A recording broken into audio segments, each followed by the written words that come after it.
You know that black sticky stuff you drive on every single day?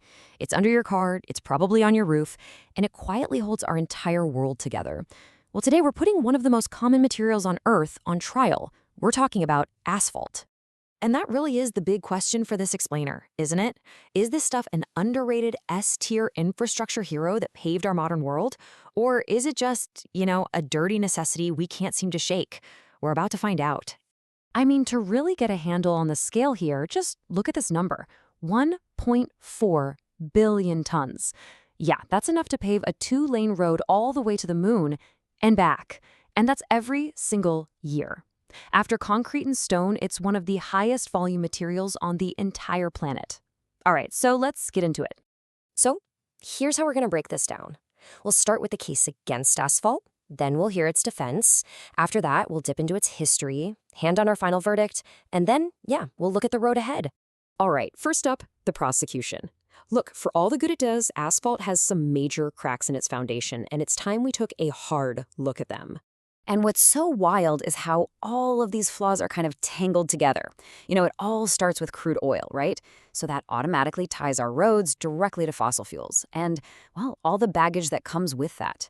Then there's the fact that its black surface literally bakes our cities. It breaks down over time, creating potholes. And get this, every single car on the road is shedding tiny bits of microplastic from its tires because of it. So yeah, it's super useful, but man, it comes with a pretty hefty environmental price tag. Okay, but that is only half the story. Now it's time for the defense. And honestly, the case for asphalt is incredibly strong. It's all rooted in these core engineering principles that make it, well, almost impossible to replace.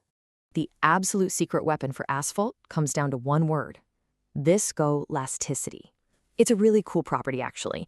See, when it gets hot, the asphalt gets all flexible so it can handle that summer heat expansion. But when it gets cold, it gets stiff and strong. That kind of adaptability is exactly what you need for a road that has to put up with insane temperature swings year in and year out. And that's just the start. This really paints the full picture. Besides being flexible, it's an amazing waterproofer. It sticks to all the rocks and gravel in the pavement like superglue, and it's just really easy to work with. And this is a big one. It's highly recyclable. I mean, up to half of a new road can be made from old, torn-up pavement. But the real kicker? It's cheap. Like ridiculously cheap to make at a massive scale. At the end of the day, it just works, and it works for a good price. And if you're wondering where it all goes, well, take a look. Yeah, it's not even a contest. A whopping 90% of all asphalt produced goes into one thing: paving our roads, our highways, and our airport runways. That little 10% slice, that's mostly for roofing.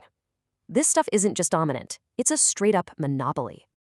So how in the world did one material get to be this dominant?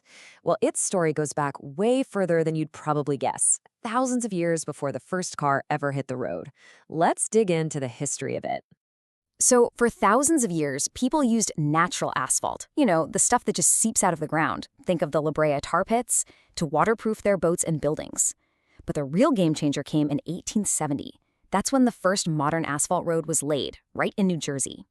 The real explosion, though, that was the 1950s, with a boom of the U.S. interstate highway system. That's the moment asphalt went from just being a useful material to being the fundamental glue holding our society together. All right, we've heard the case for, we've heard the case against, we've looked at the history. Now it's time to weigh all the evidence and deliver our final verdict. All right, let's break this down criterion by criterion. First up, historical impact. We're giving it a strong 8.5. I mean, it literally paved the way for modern society, but its total dominance is pretty recent, historically speaking. Next, mechanical properties, an 8.0. That viscoelasticity is incredible, a total game changer. But let's be real, it does degrade, it's not invincible. Workability, a solid 9.0. It's just so easy to work with when it's hot. Okay, but here's where it just destroys the competition: scalability and cost. We're talking a 9.5 out of 10. You just can't beat it for producing massive volumes on a budget. You add in its pretty good versatility and its lasting relevance, and all that together gives us a final verdict: high A tier. So what does high A tier really mean? It means we're looking at an everyday infrastructure hero. It's indispensable. Now, it's not a perfect S tier material. Why? Because of that heavy environmental baggage and its total dependence on oil. that holds it back. But its pure, simple practicality, its low cost, and those unique properties, they mean that, at least for now, the good just outweighs the bad. And look, this verdict isn't just about giving a score to some material. It's really about understanding the foundation of our modern connected world. It's about why this sticky black stuff actually matters.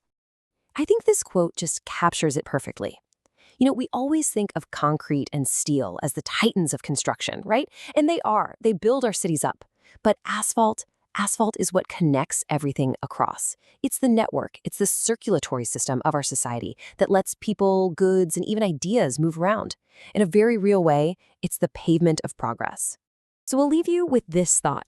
For more than 100 years, asphalt has been the undisputed king of the road. It connected our world when nothing else could. But as we start looking toward a more sustainable future, you have to ask, what's next? Asphalt paved our present, but what's going to pave our future?